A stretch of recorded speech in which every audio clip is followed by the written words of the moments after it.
ఆ రోజు ఓటుకు నోటు కేసులో జగన్నాథ్ ఇరికిచ్చేసి ఇద్దరిని అయితే లోపలేసేసి ఉంటే ఈ రోజు 2 రాష్ట్రాలకు పట్టిన దరిద్రం వదిలిపోయేదని చెప్పండి.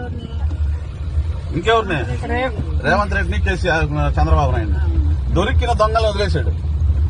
రెడ్ హ్యాండెడ్ గా దొరికిన దొంగల్ని జాలిపడి వదిలేశాడు. ఈ రోజు వాళ్ళిద్దరూ మొగుళ్ళే కూర్చున్నారు 2 రాష్ట్రాలకి.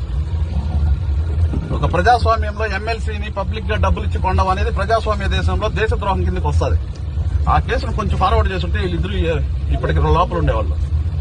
మనమంతా ఎండలో నిలబడి ఓట్లేసి చెమట కార్చుకుని క్యూలో నిలబడి ఓట్లేసి ఏదో మనకు ఒక నాయకుడు వస్తే మేలు చేస్తాడని కష్టపడి రోజంతా క్యూలో నిలబడి ఓట్లేస్తే వీళ్ళు డబ్బు పెట్టి ఆ నాయకుడిని కొనేస్తే మన కష్టానికి మన నమ్మకానికి ఏం విలువ ఉంది మేడం ఈ ప్రజాస్వామ్యంలో?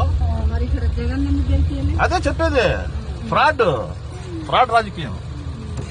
లేకపోతే 75 సంవత్సరాలు అయింది భారతదేశానికి స్వతంత్రం వచ్చి ఒక్క బీజేపీ ఎమ్మెల్యే లేడు ఆంధ్రప్రదేశ్ లో. మీ తెలంగాణలో ఉన్నాడు బండి సంజయ్ ఇంకెవరో. కానీ 8 మంది పోటీ చేస్తే 8 మంది ఒకేసారి ఎలా గెలుస్తారు మేడం?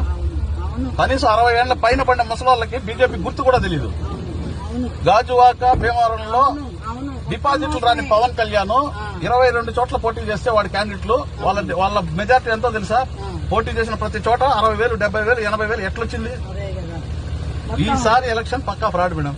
ఇది ప్రజాస్వామ్యబద్దంగా జరిగిన ఎలక్షన్ అయితే కాదు.